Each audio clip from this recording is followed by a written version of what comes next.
we talk about the 50th anniversary of Title IX, obviously that has to do with legislation, but there is this huge impact that you mentioned that media and reporters have on progressing women's sports forward. Yeah.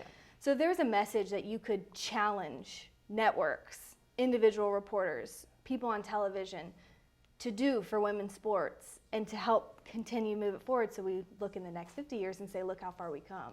What would that be?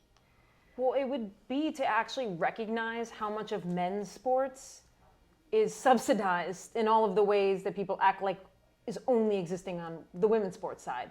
I mean, Haley referenced it in her talk as well, like this idea of like looking at women's sports as a charity, both on the media side and on the money side.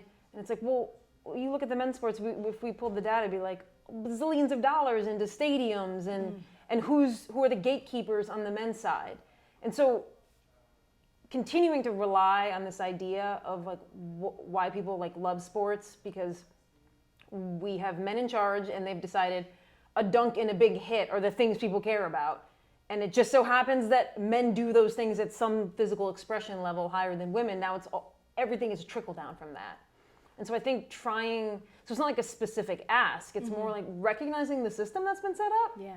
And stop reinforcing the idea that this system is natural, that this is the way sports would always work in every iteration, if you believe in the multiverse, right? Of every iteration that we develop sports, they always end up like this? No. So I think that is kind of at the heart of the message.